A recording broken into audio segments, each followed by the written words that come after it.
Welcome back to the Second to None podcast, where every voice matters and every story counts. Before we begin, make sure to subscribe so you never miss our deep dives into the issues that shape our world.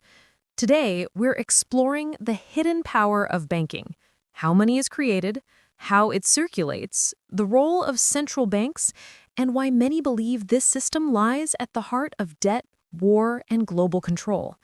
Let's get started. The birth of money. Long before digital transactions and trillion-dollar economies, societies traded by barter. But barter had limits. You can't trade wheat for cattle if the values don't line up. That's where money came in. At first, shells, beads, and metals served as tokens of value. Eventually, gold and silver became dominant because they were scarce, durable, and widely accepted. Banks emerged as a way to store gold and issue paper notes as proof of deposit. Those notes soon became money themselves because people trusted they could always exchange them for gold. Trust was the foundation, and trust still drives money today. Fractional reserve banking. Banks eventually realized not everyone would withdraw gold at once, so they began lending more paper than they had in reserve. This is called fractional reserve banking. For every dollar in gold, banks could lend several dollars in paper.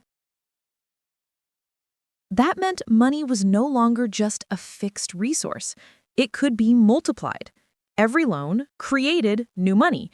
When you take a loan for a car or a house, that money didn't exist before. The bank created it. But every loan carries interest, and the interest is not created along with the loan. This means there's always more debt than money in circulation. Someone always ends up owing more than what exists. This cycle is what drives economies into booms, busts, and crises. The rise of central banks. Chaos pushed nations to centralized power. Central banks emerged as lenders of last resort and regulators of commercial banks. In the United States, the Federal Reserve was created in 1913. Across the globe, similar institutions, the European Central Bank, the Bank of England, the Bank of Japan, were formed. Central banks control the money supply. They set interest rates, buy government bonds, and influence everything from inflation to employment. Their decisions ripple across economies, affecting nations and individuals alike. And if you're enjoying this breakdown so far, don't forget to subscribe to the Second to None podcast. Each subscription helps us bring more content that uncovers how systems really work. How central banks control nations. Governments spend more than they earn. To make up the difference, they borrow. They issue bonds, which banks and investors buy, often using money that central banks create. This allows nations to finance wars, programs, and infrastructure. But it also chains them to debt. Countries pay interest endlessly. Citizens bear the weight through higher taxes, inflation, and austerity. Central banks remain outside direct democratic control, yet they hold the keys to national economies.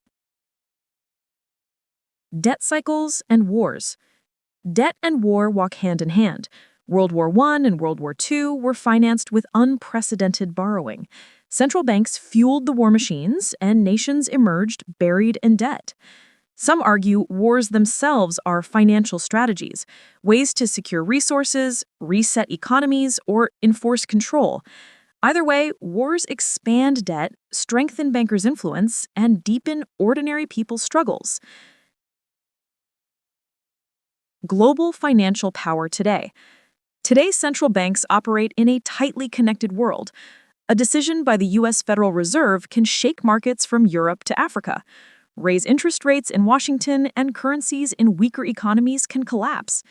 Institutions like the World Bank and the International Monetary Fund step in with loans, but those loans come with strings: austerity, privatization, and reforms that often serve global finance more than local people. Some call it modern colonialism. Political freedom exists on paper, but financial dependency remains. What this means for everyday people. Every swipe, Every bill, every paycheck, it all runs through a system where money is debt. Loans create money, interest compounds the burden, and crises are inevitable. That's why financial crashes keep coming. They're not accidents, they're built into the design. Because if money equals debt, then someone must always lose. The question is, who will it be? The banks, the taxpayers, or the next generation? The future of money. Now, central banks are experimenting with digital currencies, central bank digital currencies, or CBDCs. These could give governments more direct control, tracking every transaction, even limiting how money is spent. Some say this is efficiency. Others say it's surveillance. Meanwhile, alternatives like Bitcoin and decentralized finance offer independence, but face volatility and resistance from regulators. The battle for the future of money is unfolding right now. It's about control, freedom, and who gets to decide how value moves in the modern world. Banking may look like numbers on a screen, but it drives wars, defines nations, and shapes daily life. Money is power. Power comes from who creates it, who controls it, and who pays the price. The more we understand this system, the less easily we are controlled. That's why these conversations matter. Before we go, make sure you subscribe to the Second to None podcast. Stay informed, stay aware, and stay powerful. This has been the Second to None podcast, where every voice matters and every story counts.